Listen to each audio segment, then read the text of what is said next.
पंजाब, हरियाणा और दिल्ली की तमाम बड़ी खबरों पर डालेंगे नजर। मैं हूं आपके साथ, आपका मेजबान रहीम अहमद खान। आगाज हेडलाइंस के साथ करेंगे।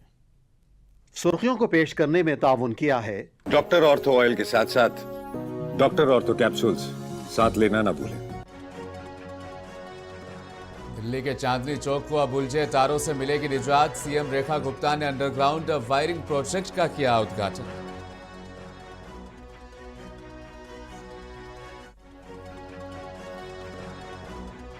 हरियाणा विधानसभा में एचसीएस गायत्री के नाम पर हंगामा। सीएम नायब सिंह सैनी बोले, कांग्रेस के शासन में पटवारी गांव में जाकर चौपाल पर बैठ जाता था।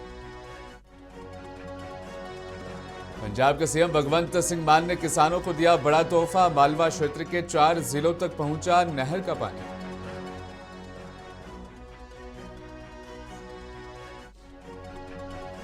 पठानकोट में एडवांस सिस्टम का प्रदर्शन। ऑपरेशन सिंदूर 2 होगा और खतरनाक। भैरव बटालियन तैयार। वेस्टर्न कमांड ने दिखा दी अपनी ताकत। और पुलिस वर्सेस पुलिस का चला तमाशा। आई समिट में शर्टलेस प्रदर्शन के आरोपियों की गिरफ्तारी पर हिमाचल में हुई खींचतान। दिल्ली पुलिस के 15 जवान हिरासत में।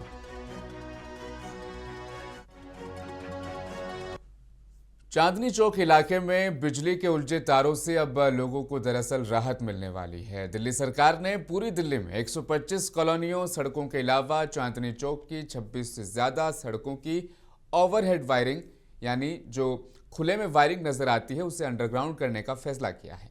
दरअसल दिल्ली के सीएम रेखा गुप्ता ने आज राजधानी के चांदनी चौक इलाके में अंडरग्राउंड वायरिंग प्रोजेक्ट का उद्घाटन कर दिया। इस मौके पर मीडिया से बातचीत में उन्होंने कहा, इस जगह को ऐतिहासिक अब हम बनाने वाले हैं, क्योंकि ये पहले से ऐतिहासिक जगह है। इसकी सांस्कृतिक और विरासत और परंपरा को भी यहाँ पर लोग महसूस कर सकते हैं। उन्होंने कहा कि underground wiring project Chandni Chowk के निवासियों को बिजली के खंभों और केबल्स के जाल से राहत देगा, जिससे लंबे समय से अक्सर लोग यहाँ परेशान रहा करते थे।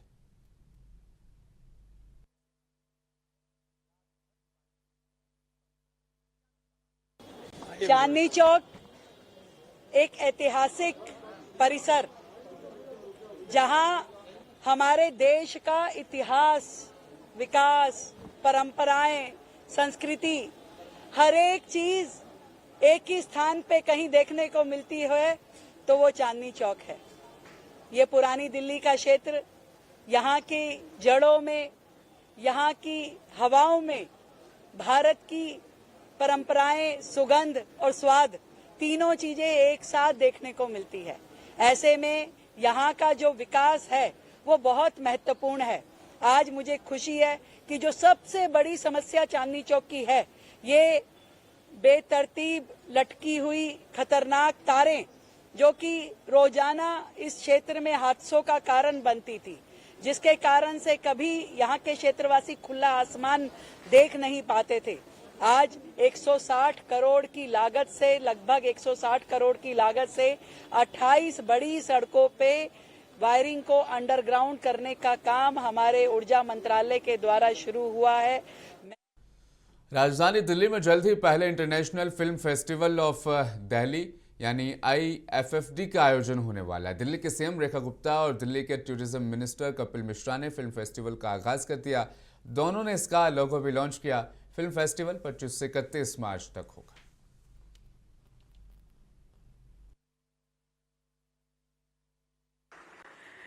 ये बहुत ही खुशी का अवसर है कि दिल्ली में शानदार फिल्म फेस्टिवल यहाँ होगा, जहाँ 100 से ज्यादा देशों ने पार्टिसिपेट किया। 2000 से ज्यादा मूवीज हमने यहाँ पे रजिस्ट्रेशन उसका रिसीव किया, और पूरी दिल्ली के अलग अलग थिएटर्स में, अलग अलग डेस्टिनेशंस पे जब इसका प्रेजेंटेशन होगा, वो दिल्ली के लिए एक अलग ही एक्सपीरियंस होगा। और ये सच में उस विजन का हिस्सा है जो आदरणीय देश के प्रधानमंत्री नरेंद्र मोदी जी का कहना है। और उसी विजन के साथ में हम दिल्ली को एक क्रिएटिव कैपिटल बनाना चाहते हैं।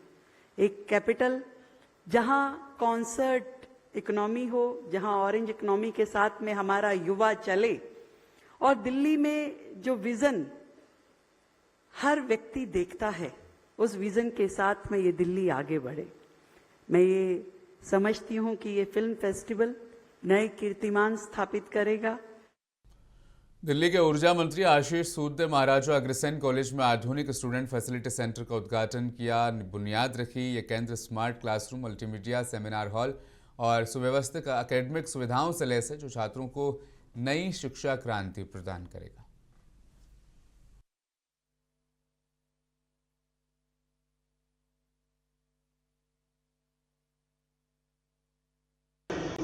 पिछले 10 सालों से ये सब हायर एजुकेशन इंस्टीट्यूशंस उपेक्षा का शिकार थे।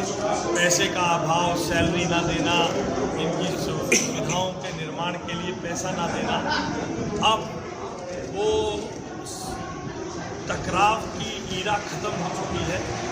स्कूल हो, कॉलेज हो, हायर एजुकेशन इंस्टीट्यूशन हो, टेक्निकल यूनिवर्सिटीज़ हो, ITIs हो, इन सब के साथ बराबर का प्रेमपूर्वक संबंध रखते हुए सबके सर्वांगीण विकास के प्रति मुख्यमंत्री रेखा गुप्ता जी की सरकार। हरियाणा विधानसभा बजट सत्र का आज 5वां दिन रहा। कार्यवाही सुबह 11 बजे से प्रश्नकाल के साथ शुरू हुई। दोपहर के बाद शून्यकाल की समाप्ति के बाद बीजेपी प्रदेश प्रवक्ता प्रदीप अहलावत की पत्नी और हरियाणा की SCS अधिकारी गायत्री के नाम पर आज भी हंगामा हुआ। रोहतक से कांग्रेस विधायक बीबी बत्रा ने नेता प्रतिपक्ष राजेंद्र सिंह हुड्डा की बेटी गायत्री हुड्डा को रिश्तेदार बताने का मुद्दा उठाया। कल मंत्री बेदी साहब ने जो भी कहा है वह सच नहीं है। उन्होंने कहा, मेरे पास रिकॉर्ड भी है। गायत्री अहलावत फौज में अफसर थी, अब रिटायर हो गई हैं। मैं सदन से कहूंगा कि सदन में इसके खिलाफ प्रिविलेज मोशन लाया जाए। हालांकि आज सदन में हंगामा चलता रहा। हालांकि CM नायब सिंह सैनी ने प्रदेश की तरक्की का विजन सबके सामने पेश किया।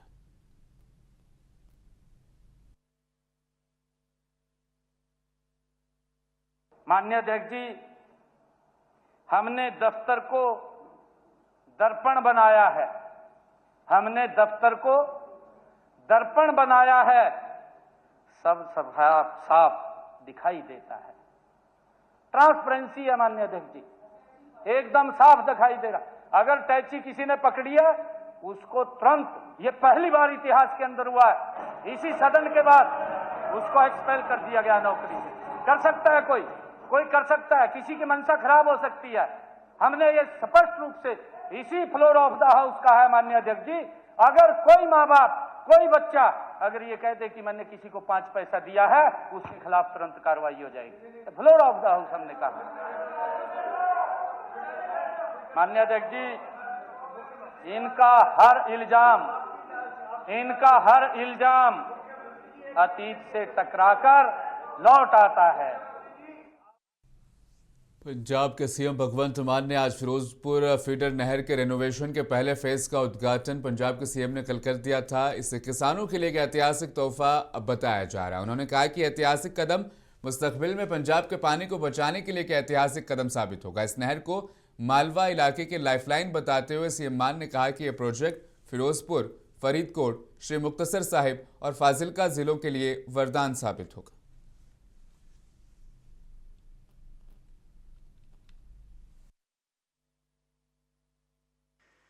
ਇਹਦੇ ਚੋਂ ਤਾਂ ਕੋਈ ਕੁਝ ਕਰ ਨਹੀਂ ਸਕਦੇ, ਪਰ ਇਹਨੂੰ ਪੱਕਾ ਕਰਨ ਵਾਸਤੇ ਸਾਰੇ ਇਕੱਠੇ ਹੋ ਗਏ ਸੀਗੇ। ਇਹਦੇ ਨਾਲ ਇੱਕ ਜਾਂਦੀ ਹੈ, ਉਹਨੂੰ ਕਹਿੰਦੇ ਸਰਹੰਦ ਫੀਡਰ।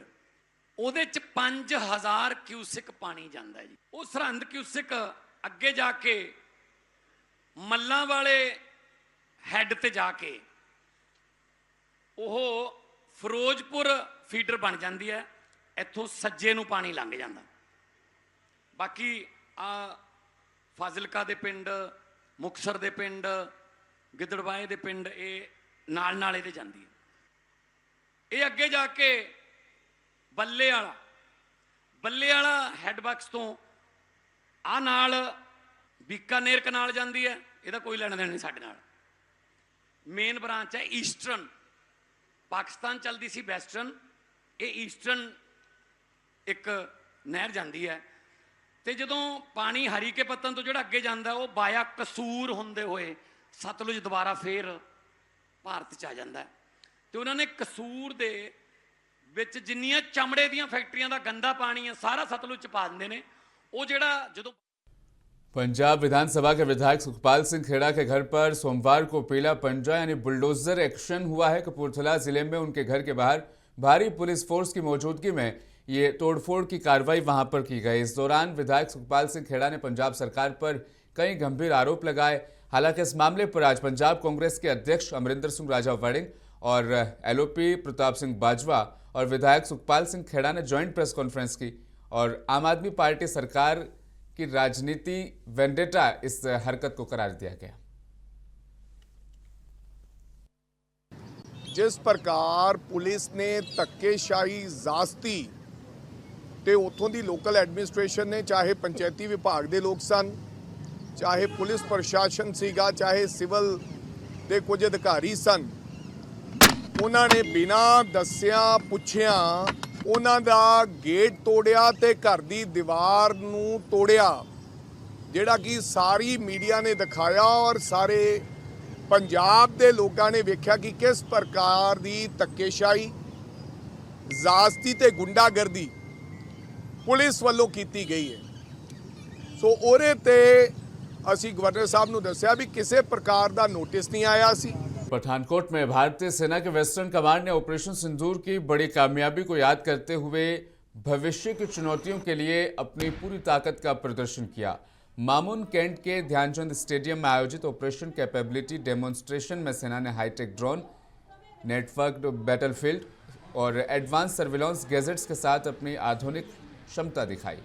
ये कार्यक्रम स्पष्ट संदेश देता है कि अगर ऑपरेशन सिंदूर पार्ट 2 की जरूरत पड़ी तो सेना पहले से कहीं ज़्यादा तैयार और निर्णायक है। इस मौके पर वेस्टर्न कमांड ने कहा कि देश की सुरक्षा सबसे ऊपर है।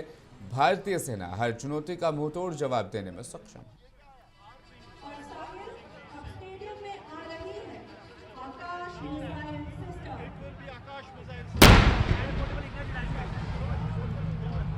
बर्बाद कर देते हैं।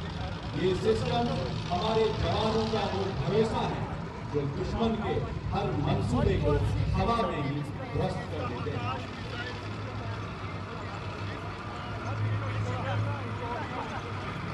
हमारा रिस्पांस ऑप सिंदूर में बहुत क्लियर था। हमने किसी भी सिविलियन एरिया को टारगेट नहीं किया। हमने शुरू में सिर्फ टेररिस्ट बेसिस को टारगेट किया और जब पाकिस्तान ने रिस्पांस में हमारे कुछ मिलिट्री ठिकानों पर हमला किया तो उसके जवाब में हमने उसके मिलिट्री ठिकानों पर हमला किया। इससे ज़्यादा हमारा ऑपरेशन सिंदूर में कोई एम नहीं था। हमारा एम जो ऑपरेशन सिंदूर में था वो हमने पहले आधे घंटे में हासिल कर लिया था, उसके टेररिस्ट ठिकानों को बर्बाद करना। उसके बाद की जो कार्रवाई थी वो पाकिस्तान ने क्योंकि हमारे बेसिस पर हमला किया तो हमने फिर उसको सबक सिखाना था और उसके बाद की कार्रवाई उस कारण से हमने उसके जो मिलिट्री बेसिस और एयर बेसिस पर हमला किया। अब सेना ऑपरेशन सिंदूर 2 के लिए पूरी तरह से अलर्ट है, तो वहीं इस कार्यक्रम में सबसे ज़्यादा ध्यान खींचने वाला प्रदर्शन भैरव बटालियन का रहा। ये एक नई और ख़ास कमांडो यूनिट है जिसे सिख लाइट इन्फेंट्री रेजिमेंट ने तैयार किया है। इस बटालियन ने शहरी युद्ध के दौरान अपनी तेज़ी, सटीकता और रणनीति का लाइव प्रदर्शन लोगों के सामने किया। जवानों ने कुछ ही सेकंड में आतंकी ठिकानों को खत्म करने की क्षमता दिखाई। ये बटालियन इनविजिबल और इनविंसिबल फोर्स के तौर पर जानी जाती है, जिसमें करीब 250 जवान हैं, जिनमें इन्फेंट्री, आर्टिलरी, एयर डिफेंस और सिग्नल्स के विशेषज्ञ शामिल हैं। यह यूनिट खास तौर पर तेज प्रतिक्रिया और हाई इंटेंसिटी ऑपरेशंस के लिए तैयार की गई।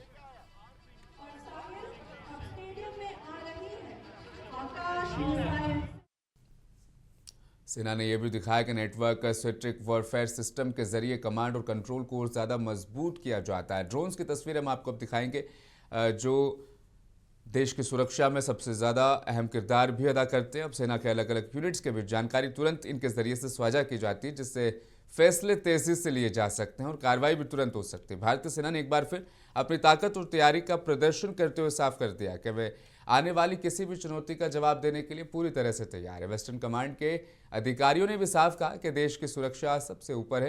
भारतीय सेना हर स्थिति से निपटने के लिए तैयार है।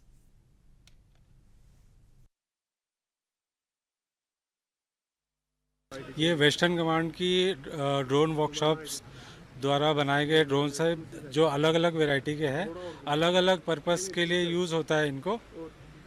कुछ ड्रोन्स जो है सर्वेलेंस के लिए यूज़ होते हैं, कुछ होते हैं जो पेलोड ड्रॉप्स के लिए है।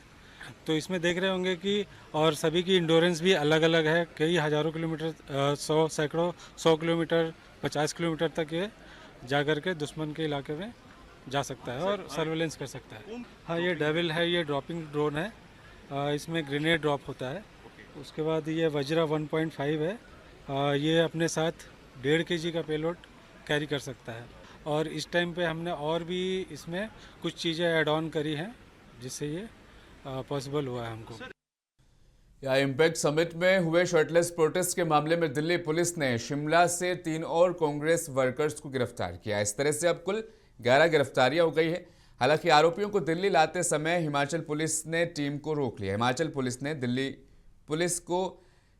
पुलिस की स्पेशल टीम को उस वक्त रोका जब वे इन 3 आरोपियों को दिल्ली की तरफ ले जा रहे थे। दिल्ली पुलिस ने बिना मुकामी पुलिस को इतला दिए ही ये ऑपरेशन अंजाम दिया था। इस कार्रवाई पर हिमाचल पुलिस ने नाराजगी का इजहार किया और दिल्ली पुलिस की गाड़ियों को रुकवा लिया और करीब 15 के आसपास पुलिसकर्मियों को हिरासत में ले लिया, जिससे मामला गंभीर हो गया था। हालांकि फिलहाल मिली जानकारी के मुताबिक मेडिकल जांच के लिए इन तीनों आरोपियों को अंबाला ले जाया गया, जहां पर उनका मेडिकल टेस्ट किया गया।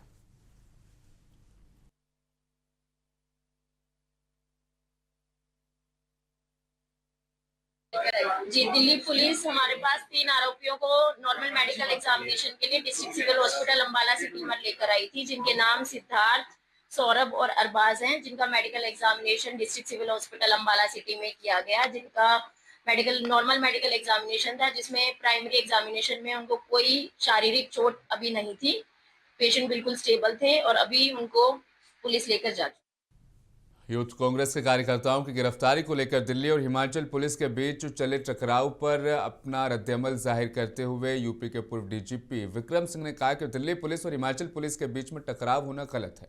दोनों ही कानून के रखवाले हैं। संविधान के मुताबिक अगर किसी राज्य की पुलिस किसी दूसरे राज्य में जाती है तो वहां के लोकल पुलिस स्टेशन को इत्तला करनी होती है, लेकिन यह किसी गलती की वजह से नहीं बताया गया होगा। तो वहीं दूसरी ओर हिमाचल पुलिस ने भी गलत किया कि 20 घंटे तक दिल्ली पुलिस के लोगों को नजरबंद किया। अभी हाल ही में दिल्ली पुलिस और हिमाचल पुलिस के बीच में जो एक टकराव की स्थिति उत्पन्न हुई वो अत्यंत दुर्भाग्यपूर्ण और अनुचित थी। संदेश बहुत ही नकारात्मक गया। दोनों पुलिस बल संविधान और कानून के रखवाले हैं और उनको ऐसा कोई काम नहीं करना चाहिए जिससे कि संदेश ये जाए कि पारस्परिक टकराव हो, क्योंकि दोनों का एक ही उद्देश्य है, कानून और विधि सम्मत तरीके से अपराधियों को उनके विरुद्ध प्रभावी कार्रवाई की जाए। दिल्ली पुलिस की पहली त्रुटि कि पुलिस रेगुलेशन के अनुसार जहां जाते हैं संबंधित थाने में अपनी मौजूदगी दर्ज कराएं, नहीं कराएं। पंजाबी सिंगर और एक्टर एमी विर्क ने हाल ही में पंजाबी सिंगर्स को मिल रही जान से मारने की धमकियों पर फिक्र जाहिर की। उन्होंने हथियार और गन कल्चर को बढ़ावा देने वाले गानों को भी गलत करार देते हुए कहा कि जो कला है वो लोगों के एंटरटेनमेंट के लिए होनी चाहिए, ना कि माहौल को बिगाड़ने के लिए।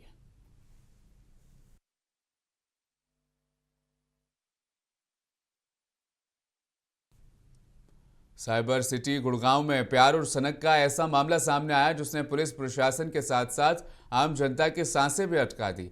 एक हाई प्रोफाइल कंपनी में काम कर रहे और लंदन से कानून की उच्च शिक्षा प्राप्त LLM युवक ने अपनी प्रेमिका का जॉब इंटरव्यू रुकवाने के लिए सेक्टर 43 में वाक़ DLF होराइजन सेंटर को बम से उड़ाने की झूठी धमकी दे डाली। पुलिस ने आरोपी को गिरफ्तार कर लिया, जिसकी पहचान 29 साल अनिकेत पॉल के तौर पर हुई।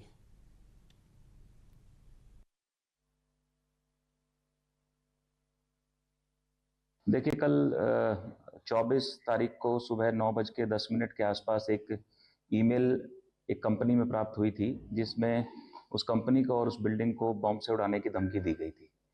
जिसके बाद पुलिस ने एक्शन लेते हुए पहले हमने प्रिवेंटिव एक्शन लिया और पूरी बिल्डिंग को सैनिटाइज किया गया। जो भी हमारे अवेलेबल रिसोर्सेज थे, BDTS टीम को, डॉग स्क्वाड को और सभी एक्सपर्ट्स को बुला के पूरी बिल्डिंग को सैनिटाइज करने के बाद हमने इसमें एक केस रजिस्टर किया।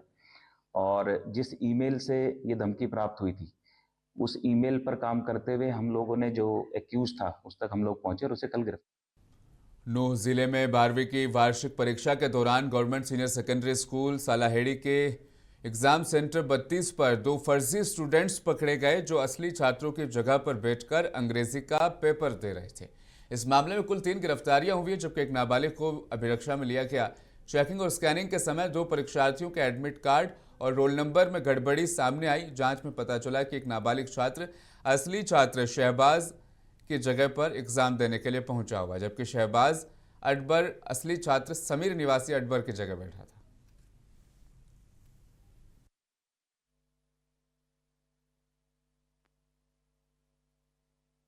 जिला प्रशासन नूह और पुलिस विभाग पूरी मुस्तैदी से ये अपने बोर्ड के एग्जामिनेशन करवा रहा है। इसमें किसी भी प्रकार की कोई भी चीटिंग करवाने की कोशिश करता है या किसी भी प्रकार की मदद कर रहा है, हम उनके खिलाफ बहुत सख्त एक्शन ले रहे हैं। कल रूटीन चेक के दौरान पता चला कि सालेहिडी गवर्नमेंट स्कूल है, उसमें 2 नकली परीक्षार्थी बन के सेंटर में आए थे और किसी और का पेपर दे रहे थे। T20 वर्ल्ड कप में भारत जिम्बाब्वे के बीच मैच होने वाला है। इसको लेकर जींद के क्रिकेट प्रेमियों में भारी उत्साह देखने को मिल रहा है। स्थानीय खिलाड़ियों के बीच भी भारी उत्साह देखने को मिला है। खिलाड़ियों का कहना है कि मैच भारत एक तरफा जीत लेगा। कई बार हो जाता है ऐसे, लक मान लो या किसी बर्डन की वजह से बच्चा नहीं परफॉर्म कर पाता। अच्छे खिलाड़ी हैं हमारी टीम में तो अच्छा परफॉर्मेंस वो देंगे। अगर लास्ट मैच हम हार गए हैं तो जरूरी थोड़ी है कि ये मैच भी हम हारेंगे। कोई भी रीजन हो सकते हैं, कुछ भी बर्डन हो सकता है खिलाड़ी के दिमाग पे, तो ऐसा नहीं है। वैसे स्ट्रेस फ्री हमारे सारे खिलाड़ी हैं और जीत जाएंगे। इंडिया पर प्रेशर तो रहेगा, उतना नहीं रहेगा क्योंकि बैटिंग के लिए 200 रन तो बनाने पड़ेंगे इंडिया को। इंडिया का 200+ होना चाहिए। अच्छी फील्डिंग करेंगे, अच्छी बैटिंग, अच्छी बॉलिंग। उम्मीद यही है कि अगर अब इंडिया को दोनों मैच जीतने, अगर सुपर 8 में बनना है तो इंडिया से काफी उम्मीदें आज कि इंडिया विन हो। हाँ, थोड़ा प्रेशर तो रहता ही है कि अगर इंडिया कुछ सिचुएशन अगर हार गई तो सुपर 8 से बाहर हो जाती है, तो इसलिए। पंजाब, हरियाणा और दिल्ली की खबरों में फिलहाल बस इतना ही। मुझे दीजिए इजाजत, बने रहें मुंसिफ टीवी के साथ।